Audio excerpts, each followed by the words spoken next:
Primeira Carta de Pedro, capítulo 1. Eu, Pedro, sou um apóstolo em missão por Jesus, o Messias, escrevendo aos exilados dispersos nas regiões do Ponto, da Galácia, da Capadócia, da província da Ásia e da Bitínia. Não falta ninguém. Ninguém foi esquecido. Deus, o Pai, está de olho em cada um de vocês e decidiu, pela obra do Espírito, mantê-los obedientes por meio do sacrifício de Jesus. Que tudo de bom seja enviado da parte de Deus a vocês. Que Deus nós temos! E como somos felizes em tê-lo, o Pai do nosso Senhor Jesus.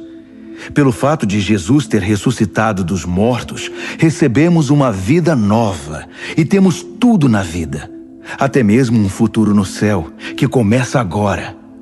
Deus está atento a nós e ao futuro. O dia em que vocês terão tudo isso, vida restaurada e integral, está chegando. Sei quanto vocês se sentem bem com isso, ainda que nesse meio tempo tenham de enfrentar todo tipo de provação. O ouro puro passado pelo fogo sai comprovadamente puro. A fé genuína que passa pelo sofrimento sai comprovadamente genuína. Quando Jesus consumar tudo, será a fé que vocês têm, não o ouro, que Deus vai apresentar como prova da vitória dele. Vocês nunca o viram, mesmo assim o amam. Vocês ainda não o veem, mesmo assim confiam nele, rindo e cantando. E continuam crendo. Por isso, vão conseguir o que querem, salvação plena. Os profetas que previram o presente momento fizeram muitas perguntas acerca do dom da vida que Deus estava preparando. O Espírito do Messias já havia revelado antes que o Messias passaria por sofrimento seguido de glória. Eles queriam saber quem e quando. Tudo que informaram a eles foi que estavam servindo vocês, que por ordem do céu agora ouvem por vocês mesmos, por meio do Espírito Santo, a mensagem do cumprimento daquelas profecias. Percebem como são privilegiados? Os anjos dariam qualquer coisa para se envolver nisso.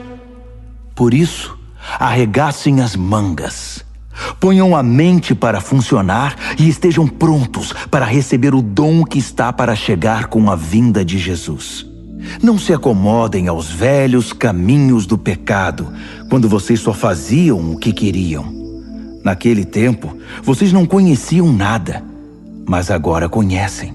Como filhos obedientes, andem no caminho da vida moldado pela vida de Deus, uma vida ativa e cheia de santidade.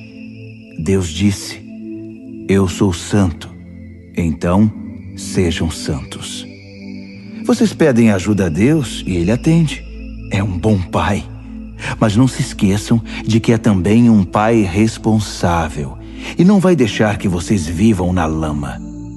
A vida de vocês é uma jornada que deve ser empreendida com uma profunda consciência de Deus. Custou muito caro para Deus tirá-los daquela vida sem rumo e vazia em que vocês foram criados. Ele pagou com o sangue sagrado de Cristo. Vocês sabem disso. Ele morreu como um cordeiro sem culpa. E não foi algo impensado. Ainda que só agora, no fim dos tempos, o plano tenha vindo a público, Deus sempre soube o que ia fazer por vocês. É por causa do Messias sacrificado, a quem Deus depois glorificou e ressuscitou, que vocês confiam em Deus e sabem que têm um futuro nele. Agora que vocês purificaram a vida por meio da verdade, amem-se uns aos outros, como se a vida de vocês dependesse disso. A vida nova que possuem não é como a velha vida. O velho nascimento de vocês veio de semente mortal. O novo nascimento vem da palavra viva de Deus. Pensem nisto. Uma vida concebida pelo próprio Deus. Foi por isso que o profeta disse: a vida velha é como a grama. Sua beleza se vai como as flores do campo. A grama seca, as flores murcham, e a palavra de Deus continua e continua para sempre.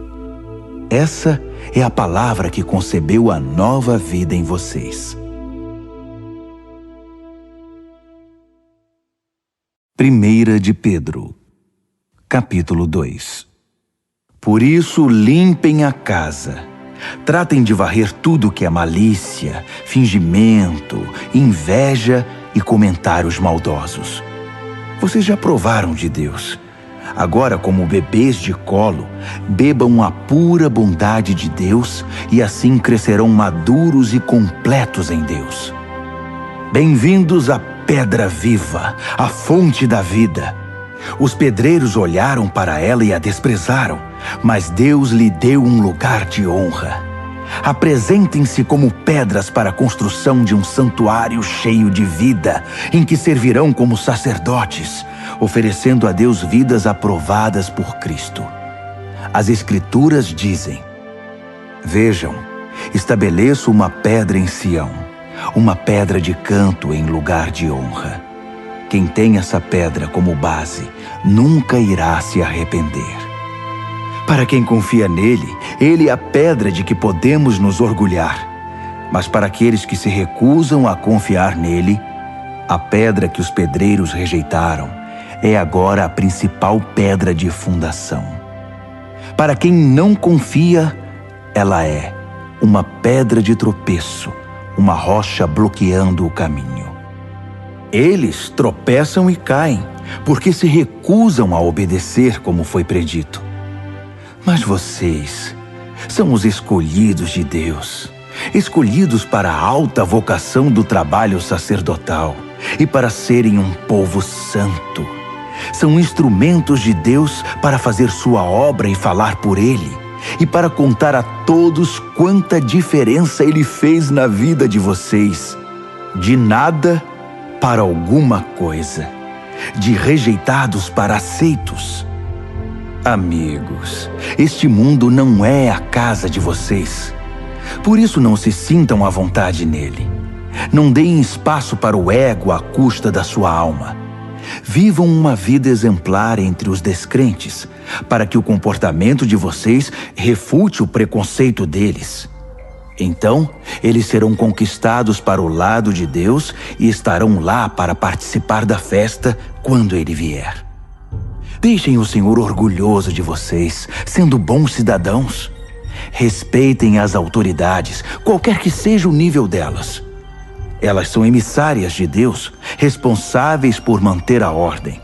É a vontade de Deus que, ao fazer o bem, vocês possam curar a ignorância dos tolos, que o consideram um perigo para a sociedade. Usem da sua liberdade para servir a Deus, não para quebrar as regras. Tratem todos com dignidade. Amem sua família espiritual. Temam a Deus. Respeitem o governo. Sejam bons empregados para o patrão, não apenas para os bons patrões, mas também para os maus. O que importa é que suportem tudo por causa de Deus, quando forem maltratados sem razão. Não há nenhum mérito em receber castigo quando vocês o merecem, mas se forem maltratados por terem bom comportamento, mesmo que sejam bons empregados, é isso que vale para Deus. Foi para esse tipo de vida que vocês foram convidados, o mesmo que Cristo viveu. Ele sofreu e aceitou toda espécie de sofrimento para que vocês soubessem que esta vida era possível e aprendessem a vivê-la passo a passo. Ele nunca fez nada errado, nem disse qualquer coisa incorreta. Ele foi xingado com tudo que é nome, mas não reagiu. Sofreu em silêncio, contente em deixar Deus acertar as coisas. Ele usou seu corpo de servo para carregar nossos pecados até a cruz e nos livrar do pecado, nos deixar livres para viver o caminho certo. Os ferimentos dele são a cura de vocês. Vocês eram ovelhas perdidas, sem saber quem eram ou para onde estavam indo. Agora são chamados pelo nome e guardados até o fim pelo pastor da alma de vocês. 1 de Pedro, capítulo 3. O mesmo vale para vocês, esposas. Sejam boas esposas, cada uma para o seu marido, atentas às necessidades deles. Há maridos que, mesmo indiferentes à palavra de Deus, poderão ser cativados pela vida da beleza santa de vocês. O que importa não é a aparência exterior, o estilo do cabelo, as joias, o corte da roupa, mas sim sua atitude interior. Cultivem a beleza interior, do tipo gracioso e gentil que agrada a Deus. As mulheres santas de antigamente eram lindas na presença de Deus desse modo e eram boas e leais aos maridos. Sara, por exemplo, tratava Abraão como meu querido marido.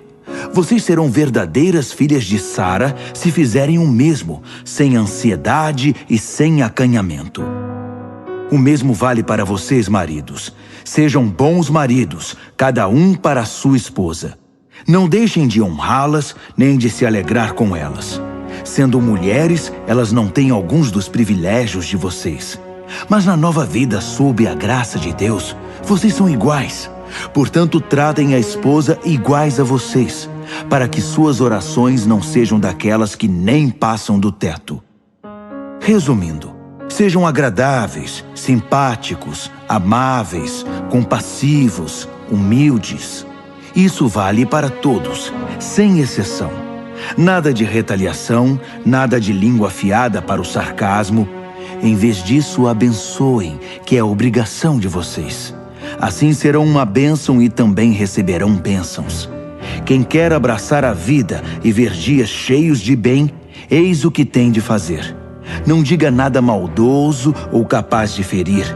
Despreze o mal e cultive o bem. Persiga a paz com todo empenho. Deus aprova tudo isso, ouvindo e respondendo bem ao que é pedido. Mas volta as costas para os que fazem o mal. Se vocês fazem o bem com o coração e a alma, quem os impedirá? Ainda que sofram por causa disso, é o melhor para vocês. Não deem uma segunda chance à oposição. Em condições favoráveis ou desfavoráveis, mantenham um coração atento em adoração a Cristo, Senhor de vocês. Estejam prontos para falar e explicar a qualquer um que perguntar por que vocês adotaram esse estilo de vida, sempre com a maior gentileza. Tenham uma consciência tranquila na presença de Deus, de modo que quando as pessoas jogarem lama em vocês, não consigam sujá-los. Seus inimigos vão acabar percebendo que eles é que precisam de um banho. É melhor sofrer por fazer o bem, se é isso que Deus quer, que ser punido por fazer o mal. Afinal, o que Cristo definitivamente fez, sofreu por causa dos pecados dos outros, o justo pelos injustos. Ele enfrentou tudo isso, foi morto e ressuscitou para nos conduzir a Deus. Ele proclamou a salvação de Deus às gerações anteriores que estavam na prisão por não terem escutado. Vocês sabem que, embora Deus tenha esperado pacientemente que Noé construísse uma arca, poucos foram salvos.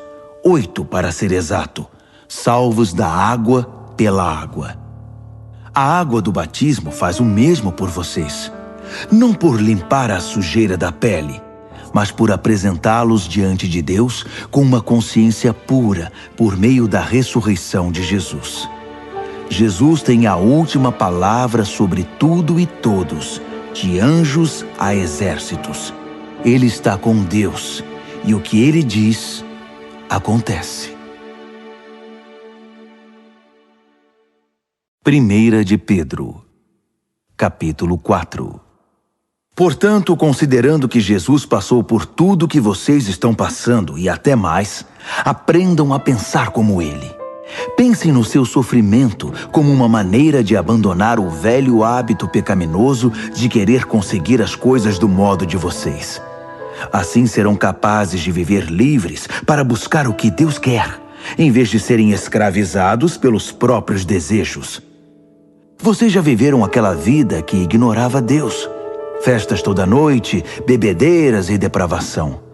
Mas chegou a hora de se livrar disso para sempre. Obviamente, os amigos daquela época não entendem por que vocês não os procuram mais. No entanto, vocês não têm a obrigação de prestar contas a eles. eles serão chamados à responsabilidade na presença do próprio Deus. Ouçam a mensagem. Ela foi pregada aos cristãos que agora estão mortos, mas ainda que estejam mortos, como acontece com todos, eles vão continuar na vida que Deus concedeu a eles em Jesus. Tudo neste mundo está para ser consumado. Portanto, não tomem nada como certo. Mantenham uma vida de oração. Acima de tudo, amem uns aos outros como se a vida de vocês dependesse disso. O amor resolve praticamente qualquer situação. Sejam prestativos em dar uma refeição ao faminto, uma cama ao sem-teto, e façam isso com alegria. Sejam generosos com os dons que Deus concedeu a vocês e permitam que todos participem deles. Se palavras, que sejam palavras de Deus. Se ajuda, que seja uma ajuda sincera da parte de Deus. Assim, a brilhante presença de Deus se tornará evidente em tudo por meio de Jesus, e ele receberá todo o crédito, na condição de quem é poderoso em tudo, para sempre, até o fim dos tempos. Amém. Amigos, quando a vida ficar realmente difícil, não pensem que Deus não está no comando. Em vez disso, alegrem-se, pois vocês estão passando pelo mesmo que Cristo passou. É um processo de refinamento espiritual e a glória está chegando. Se vocês sofrem abusos por causa de Cristo, considerem-se felizes. É o Espírito de Deus e sua glória em vocês que serão vistos pelos outros. Se eles os perseguem porque vocês quebraram a lei ou perturbaram a paz, é outra questão. Mas se é porque vocês são cristãos, não pensem duas vezes. Sejam orgulhosos da condição distinta refletida nesse nome. Chegou a hora do julgamento, e ele começará pela própria família de Deus. Somos os primeiros da fila. Se começa conosco, imaginem como será para aqueles que rejeitam a mensagem de Deus. Se os bons quase não resistem, o que está reservado para os maus? Então, se vocês acham que a vida está difícil porque estão fazendo o que Deus mandou, fiquem tranquilos, confiem nele. Ele sabe e sempre saberá o que está fazendo.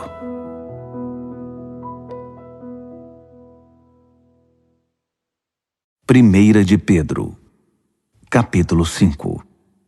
Tenho uma preocupação especial por vocês, líderes da igreja. Sei o que é ser líder, participar dos sofrimentos de Cristo e também da glória futura. Esta é minha preocupação, que vocês cuidem do rebanho de Deus com todo o cuidado de um pastor. Não porque são obrigados, mas porque desejam agradar a Deus. Não calculando o que vão ganhar com isso, mas agindo com espontaneidade. Não como mandões, dizendo aos outros o que fazer, mas apontando o caminho com toda a gentileza.